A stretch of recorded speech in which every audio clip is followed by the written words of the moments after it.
Karnataka state वक्फ board के chairman मौलाना शाफी सादी पर संगीन इल्ज़ामात का सिलसिला जारी है और ये भी सवाल हो रहा है कि आखिर हुकूमत बदल चुकी है, चेयरमैन क्यों नहीं बदल रहे।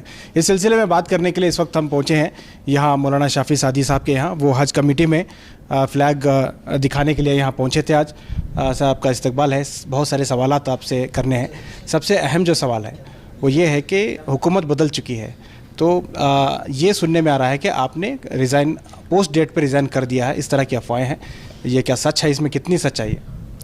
ये देखो, गवर्नमेंट बदल गए तो चेयरमैन नहीं बदलते और मेंबरशिप भी नहीं बदलते। आपको मालूम है वक्फ एक्ट में क्या है बोले तो 5 साल का है। 2020 में मेरा नॉमिनेशन हुआ था मेंबरशिप का, 2025 तक है। और चेयरमैनशिप कैसा करते, पूरे मेंबर्स मिलके जिसे मेजॉरिटी रहते हैं उनको ये होता है, उन्होंने चेयरमैन बनते हैं। मैं भी यूसुफ साहब का खिलाफ ये कंटेस्ट किया था, हार गया 2 वोट में। फिर कंटेस्ट किया, आपको मालूम है, मुझे 6 वोट में मैं आसिफ साहब ये हुआ। उसके साथ साथ क्या हुआ था बोले तो यूसुफ साहब इंतकाल होने का बाद 1 साल चेयरमैन नहीं थे। वो पूरे चेयरमैन बनना करके और लीडर्स भी उसको ये क्या इनिशिएट नहीं लिए थे।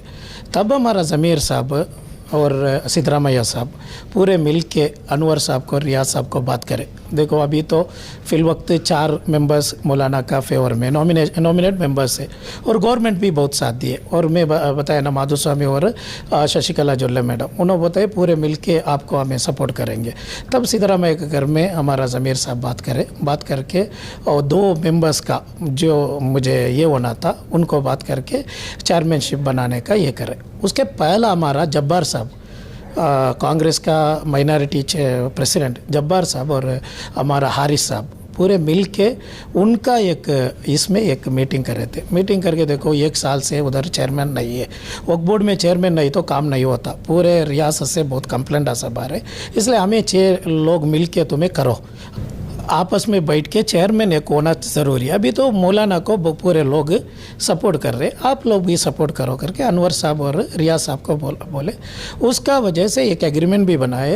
1 साल पहला मेरा, सेकंड अनवर साहब, थर्ड रियाज साहब, ऐसा 3 साल का एक एग्रीमेंट भी बनाए। एक साल का एक साल का एग्रीमेंट बनाए थे। हमें पूरे मिल के ये करे, पूरे हमारा शिया मौलाना याकूब साहब और हमारा जितना हमारा मेंबर खाजी नफीस है, इन्होंने सब मिल के 6 लोग मिल के कर रहे हैं। यानी 1 साल, आपके 1 साल के बाद कौन बनेंगे? अनवर साहब, उसके बाद रियाज साहब करके, उसके बाद ज़मीर साहब पूरा ये इनिशिएट लिए। वो भी ज़रा वक्त होगा, वो भी टाइम बहुत ये हुआ। उसके बाद ये पी वकर मुस्लियार, आपको मालूम है, इंडियन ग्रैंड मुफ्ती, और तनवीर हाशमी साहब और मरकज़ में केरला में बैठ के उधर भी ये एग्रीमेंट को तय करे। 3 लोगों मिल के ये करेंगे करके। और उस्ताद भी पूछे 1 साल मेरा करके बोलने का टाइम जब्बार साहब को उस्ताद पूछे 1 साल क्यों, 2-3 साल है ना, मौलाना को भी 1.5 साल मिलना है ना करके। तब जब्बार साहब बोले नहीं, ये 3 लोग हैं। तब रियाज साहब नहीं आए थे मरकज़ को, वो मैं और अनवर साहब गए थे। अनवर साहब का 1 साल और दूसरा रियाज साहब को भी 1 साल देना है करके, वो दस्तखत भी हो चुके हैं उसमें।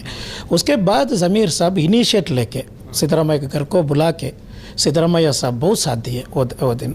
हमने 6 लोगों को मिल के हमने चेयरमैन बनाए।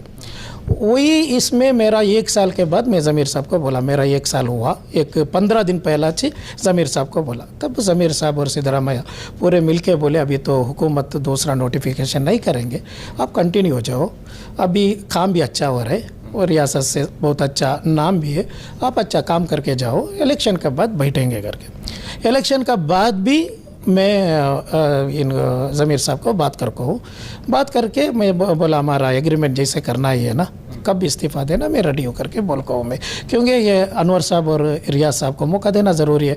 फिलवक्त 1.5 साल हो चुके हैं, अभी भी लेट करना ये नहीं है करके हमारा ये इंशाल्लाह ज़मीर साहब का ऊपर है। अब कैसा ज़मीर साहब पूरा हमारा इतना ये 1 साल से अब तक लेके आए ज़मीर साहब, अभी तो मिनिस्टर भी है ज़मीर साहब, जो बोलते तब इंशाल्लाह हमारा एग्रीमेंट है, वो एग्रीमेंट है, वो एग्रीमेंट। आपका एग्रीमेंट के मुताबिक जो है 1 साल से ज़्यादा तो हो चुका है, 1.5 साल शायद हुआ आपके। जी। तो अभी आप तैयार हैं मतलब रिजाइन करने? वो मेंबर्स का पूरे बैठ के बात करना है ना, मेंबर्स सब क्या बोले तो बोर्ड अच्छी तरह से चलना। अब देखो उधर बोर्ड नहीं रहे तो बहुत बड़ा प्रॉब्लम सब को है। जब तक बोर्ड नहीं थे तब का प्रॉब्लम सब वक्फ बोर्ड का ऊपर डाल रहे। ये कुछ इल्ज़ाम है ना वक्फ बोर्ड का खिलाफ, ऐसा है गपला है सब, ये सब कब बोले तो वक्फ बोर्ड नहीं रहने का टाइम हो, ऑफिसर्स जो क्या क्या उधर कर चुके हैं पूरा इंशाल्लाह आपका सामने में आऊँगा, इंशाल्लाह आपका मीडिया में इंशाल्लाह रिज़न देने का एक दिन पहला इंशाल्लाह मैं आपको बुला के इंशाल्लाह हमें जो कुछ कर को है वक्फ बोर्ड में ये पूरा आपको बताऊंगा। इन लोग बता रहे ना वक्फ बोर्ड में ऐसा इल्ज़ामात, इन्हों क्यों इल्ज़ामात कर रहे हैं? अच्छा, ऐसा लग रहा है आपकी बातों से कि आप आजकल में रिजाइन करने वाला है?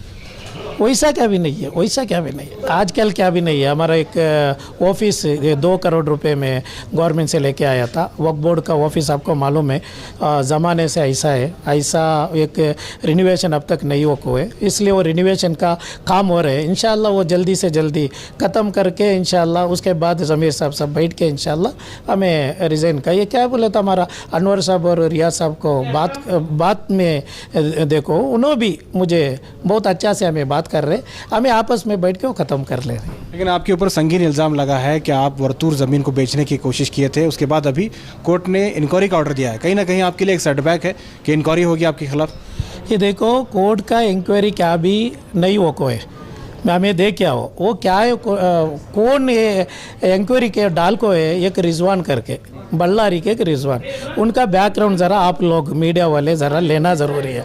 और वर्तूर का मैं आने के बाद सख्त ये करिया में वर्तूर का ये है ना इसका क्या जायदाद का और ज़मीन का पूरा मैंने करिया, मैं आने का बस उधर मजबूत किया। मालूम हुआ लोकायुक्त CBI पूरा ये हुआ तो इंशाल्लाह उसका इंक्वायरी हुआ तो कौन कौन बात कर रहे, उनका साथ कौन है, कौन ऑफिसर्स है, पूरा बाहर आ जाएगा। हमें तो मैं उधर लोकायुक्त और CBI को देने वाला हूँ वर्तूर का, क्यों बोले तो इसमें बहुत लोग शामिल है। मैं चेयरमैन आने के बाद क्या भी नहीं हुआ, उससे पहला चिन्हों जो करना है वो पूरा कर को है। अभी केस मैं मजबूत कर रहा हूँ, मालूम हुआ, इसलिए इंक्वायरी सब बोल के हम ना डराने का कोशिश कर रहे हम ना कौन डर रहे उन लोग बता रहे, इसलिए जो है इंशाल्लाह डॉक्यूमेंट का साथ मैं रिज़ाइन का पहला इंशाल्लाह आपका सामने आऊँगा मैं उसका। अगर आप रिज़ाइन करेंगे तो कुछ लोगों को जानकारी मिले, इसलिए पूछ रहा हूँ कि अगर आप रिज़ाइन करते हैं तो क्या तुरंत इसके चेयरमैन का इलेक्शन होगा या फिर नए नॉमिनेशंस होंगे? नहीं, वो सब क्या बोला तो ज़मीर साहब हमारा मिनिस्टर है, उन्होंने बैठ के बात करते और API अबू बकर मुस्लियार साहब और इन्हों सब उलमा लोग सब मिल के ये कर रहे थे, इसलिए API अबू बकर मुस्लियार साहब को भी बात कर पाऊँ मैं इंशाअल्लाह। और ज़मीर साहब आपके हिसाब से क्या आपके जो मेंबरशिप है, जो 4 लोग हैं गवर्नमेंट के नॉमिनी, ये लोग कंटिन्यू रहेंगे आपके रिज़ाइन के बाद में भी? मेंबरशिप तो ये गवर्नमेंट और इसका 5 साल का मेंबरशिप है वो कंटिन्यू हो जाएगा। लेकिन गवर्नमेंट चाहे तो बदल सकती है, उसे ऑप्शन तो है। गवर्नमेंट को हर एक ये भी कर सकते, गवर्नमेंट को पूरा ये है। अच्छा, ये बताएं कि ये जो आपके ऊपर जो इंक्वायरी का ऑर्डर हुआ है उसके बाद में लगातार इल्ज़ामात भी हैं। हाल ही में अमानत बैंक के जो चेयरमैन हैं रियाज रफ़ीक साहब, उन्होंने भी आप पर इल्ज़ाम लगाया था कि उन्होंने जो आपका एलिगेशन था वो 5 एकड़ ज़मीन जो है उन्होंने सिर्फ चेयरमैनशिप के लिए पूछा था, मतलब मुतवल्ली बनाने के लिए पूछा था, आपने उसके ऊपर उनको जो है गलत इल्ज़ाम लगाया। वो सब डॉक्यूमेंट आपका सामने बताऊंगा, नो कौन करके मुझे मालूम नहीं है। लेकिन लीज़ के लिए उन्होंने नहीं पूछा था। नहीं, मैं आपको डॉक्यूमेंट बताऊंगा लीज़ को कौन पूछे थे, डॉक्यूमेंट ही हमारा पास है। ये काम कीजिए आप, ये वर्तूर और ये इसका है ना, वर्तूर वाले को पूछो आप, वर्तूर मोहल्ला वाले को क्यों नहीं बात कर रहे आप मीडिया वाले? एक बार जाओ वर्तूर वाले क्या बोलते देखो हमारा बारे में। केस मजबूत किया में मालूम हुआ, केस पूरा मजबूत करने का कोशिश में किया 1 साल से, इंशाल्लाह हमारा फेवर में भी है केस से। अच्छा, ये 1 मिनट, आप एक बार वर्तूर का मोहल्ला वाले को, मडिवाल का मोहल्ला वाले और उधर आप रफ़ीक कौन सा भी बोले ना, उधर सब जाके वो मोहल्ला वाले को पूछना, ये टुकड़े गैंग को पूछ के क्या फ़ायदा है? उनको क्या बोले तो कब्ज़ा करना है, उनको वक्फ का जायदाद को कब्ज़ा करना था, इसलिए हमें नहीं छोड़े, इसलिए उन्होंने मेरा खिलाफ ये कर रहे हैं। उधर मोहल्ला जाके ग्राउंड पूछना आप, हमारा मेंबर्स को पूछना आप, मेंबर्स है ना 10 मेंबर्स है, एक MP है, 2 MLA लोग हैं, उनको सब पूछना आप। ये बाहर का इनको क्या बोले तो इन्हों कब्ज़ा में रखे थे वक्फ बोर्ड को, वक्फ बोर्ड का जायदाद को कब्जा में रखे थे, वो हमें नहीं, उनका सब निकाले। देखिए जितने इल्ज़ामात आ रहे हैं कम से कम एक हफ्ते में एक इल्ज़ाम आप पर लग जाता है। उलाल की दरगाह को लेके भी आप पर इल्ज़ाम है कि आप किसी एक ग्रुप को जिताने की कोशिश कर रहे हैं, वहाँ पे जो लोग परमानेंट लोग हैं उन लोगों को डिस्टर्ब करें। 7 साल से एक लोग थे, उनका खिलाफ 7 साल से कंप्लेंट था पूरे उल्लाल का।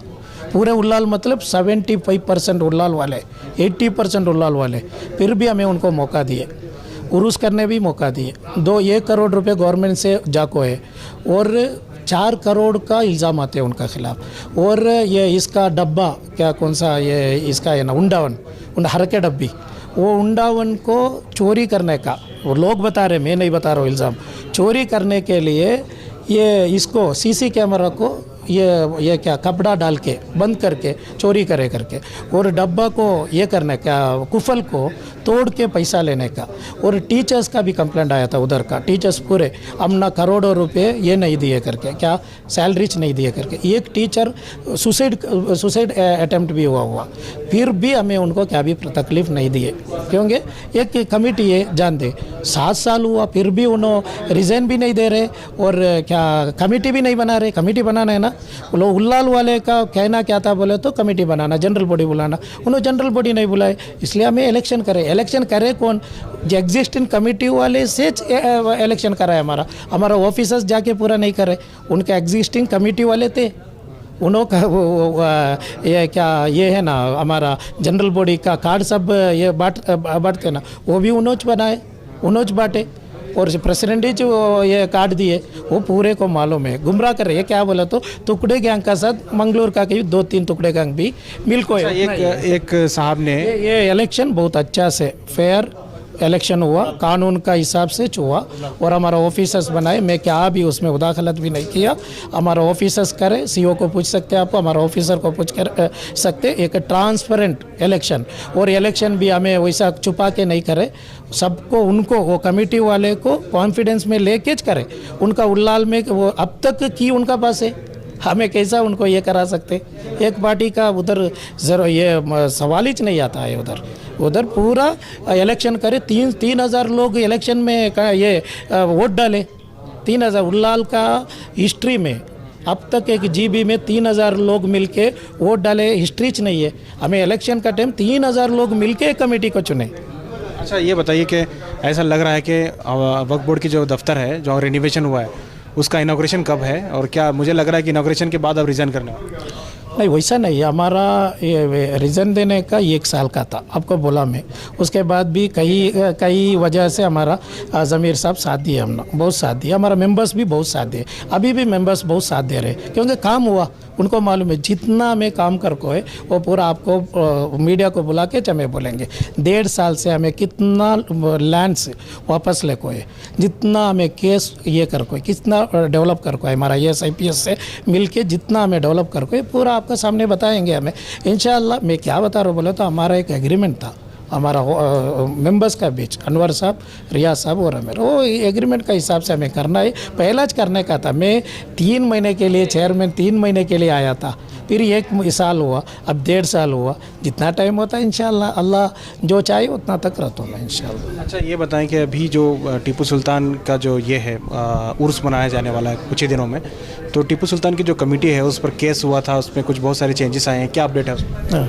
वो तो ये केस है, केस वो को है, लेकिन तो उधर अभी एक एडमिनिस्ट्रेटर को हमें अपॉइंटमेंट कर को है, अभी CO एडमिनिस्ट्रेटर है, और कुछ लोग उधर से लगातार कंप्लेन कर रहे हैं मुझे मंड्या और मैसूर से, आपका CO नहीं आ रहे, कौन भी नहीं देख रहे, पुराना कमेटी वाले मनमानी कर रहे करके। मैं CO को बोल को हूँ इंक्वायरी करो क्या है करके देखो करके बोल को है, और उसके साथ साथ इंशाल्लाह उरूस को मैं भी जा रहा हूँ इंशाल्लाह। उरूस तो मनाना है ना, कौन भी रहे तो भी। टीपू सुल्तान रहमतुल्लाह वो कर्नाटक का बहुत बड़ा शहर है, इंशाल्लाह टीपू सुल्तान रहमतुल्लाह का उरूस बहुत अच्छा से होना है, और इंशाल्लाह पूरे मिल के करेंगे अल्हम्दुलिल्लाह। अच्छा ये बताएं कि टीपू सुल्तान के ताल्लुक से जो स्टे मिला था, मतलब जो ऑर्डर हुआ था उसे स्टे लिया गया है कमेटी की तरफ से, ये सुनने में आ रहा है। जो आसिफ सेठ उसके जो वाइस प्रेसिडेंट है, उन्होंने जो है कहा है कि कमेटी ही जो है वो बनाएगी। उन्होंने वही बता रहे हैं, लेकिन तो अपोजिट टीम क्या बता रहे हैं, स्टे है करके। कौन मंसूर का टीम बता रहे हैं ये भी, इसलिए दो भी देखो करके हमें सीओ को 1 महीना पहला बताया हमें। और आपको मालूम है ना, हमारा ऑफिस में ज़रा स्लो है ना हमारा, ये सब कार्रवाई होने का, आपका रुकनुद्दीन तोला का अब तक हमें कड़के करे है, अब तक उन्होंने स्टे लेके ऐसा एंजॉय कर रहे। और उसे उधर ये दूसरा एक बड़ा एक इदारा है, 2-3 इदारा गुलबर्गा का, ऐसा एंजॉय कर रहे हैं। हमारा ऑफिसर्स को स्पीड नहीं, हमारा स्पीड को हमारा ऑफिसर्स नहीं है, पूरे करके नहीं है। कुछ लोग बहुत अच्छा काम कर रहे हैं। मैं लगातार 1 हफ्ता से हमारा लीगल टीम को मिला के मीटिंग कर रहा हूँ, उन्होंने भी बहुत दिलचस्पी से काम। अच्छा, आखिरी सवाल मौलाना, ये सुनने में आ रहा है कि पिछले 1.5 महीने में बहुत सारे केसेस लूज हुए हैं और पानी में नाम बदला है वक्फ की प्रॉपर्टी। 1.5 साल करके नहीं है, 50 साल से वैसा है। 50 साल का हिस्ट्री भी वही है। अभी ये क्या है बोले तो हमें आने का बाद पूरा हमें मजबूत कर रहे हैं, मालूम हुआ। और पानी में नाम क्यों चेंज हो रहा है बार? नहीं वही है, मैं बताया ना, इसलिए ज़मीर साहब को पूरा मैं लिस्ट देखो, जितना ये पानी हमें चेंज करना है पूरा लिस्ट, और कृष्णा बैरागढ़ को भी देखो हमें, इंशाल्लाह ये हो जाता है। इंशाल्लाह हमें लगातार काम कर रहे हैं, हमारा रियाज साहब का लीगल टीम है ना, बहुत अच्छा काम कर रहे हैं, लगातार काम भी हो रहे हैं। बहुत शुक्रिया। ये थे वक्फ बोर्ड के चेयरमैन मौलाना शाफी सादी साहब। उनके बातों से ये लग रहा है कि वो बहुत जल्द रिज़ाइन करने वाले हैं, और ये भी कहा जा रहा है कि उनकी जो ऑफिस का रिनोवेशन हुआ है उसका इफ्तिताह किया जाएगा। उसके बाद जिस तरह से उनका एग्रीमेंट हुआ है, हो सकता है उसी तरह से आगे भी काम हो सकता है। दूसरी जानिब उन्होंने वर्तूर के मामले में भी क्लियर किया है कि उनका कोई उसमें इन्वॉल्वमेंट नहीं है और पूरी तरह से वो सही है, और वो चैलेंज कर रहे हैं कि किसी भी तरह के कागजात हैं तो वो सामने लेकर आए, और उसके लिए वो फेस करने के लिए तैयार है। कैमरा पर्सन समीर के साथ शाहिद काजी, बेंगलुरु।